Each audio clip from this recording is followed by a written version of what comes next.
Bienvenue dans cette vidéo de méthode à destination des élèves de première spécialité. Aujourd'hui, je vous montre, dans le cadre du second degré, comment dresser un tableau de signes. Avant de regarder cette méthode, regardez bien la vidéo du cours pour savoir d'où viennent les trois cas de figure que je vais présenter.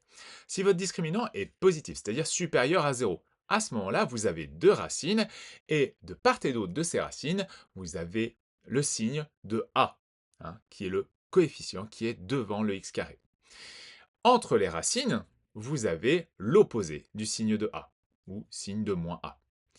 Si votre discriminant est nul, égal à 0, à ce moment-là, vous n'avez qu'une seule racine, qui est la même que alpha.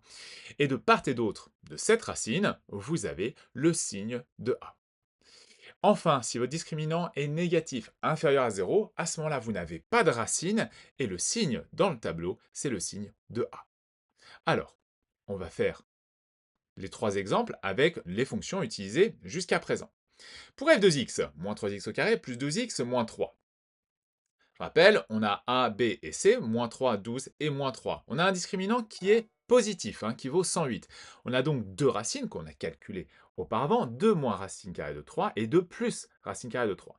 Ce qui fait que, en fait, j'écris mon tableau tel que c'est marqué dans le cours. Voilà, je commence par faire ça. Je sais quoi? Je sais qu'il va y avoir deux racines, donc je mets mes deux barres verticales, je mets les zéros dessus, je mets moins l'infini plus l'infini ou l'ensemble de définitions qui est prévu pour l'exercice, et les racines, je les place 2 moins racine de 3 et 2 plus racine carrée de 3.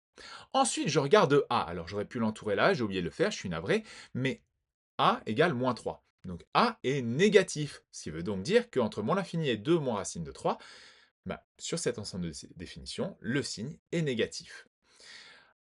Entre les racines, c'est signe de moins A, donc moins par moins, ça fait plus, nous avons un positif. Notre fonction est positive sur cet intervalle.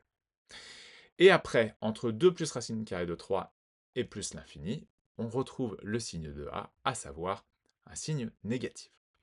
Voyons avec la deuxième fonction. J'ai 5x au carré moins 40x plus 80. Je rappelle, A, B, C sont 5, moins 40 et 80. On a ici un discriminant qui est nul. Et donc une seule racine, 4.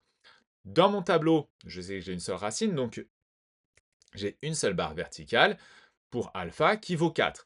Et de part et d'autre de cette racine, qui donne donc quelque chose de nul, eh bien, j'ai le signe de A. A ici est positif, donc je mets plus et plus.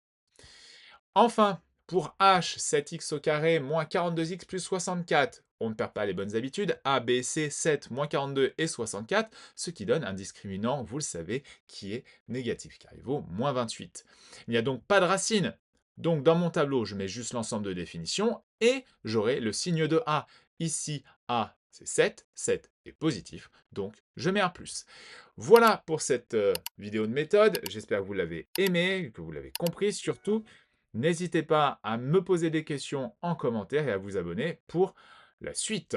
Voilà!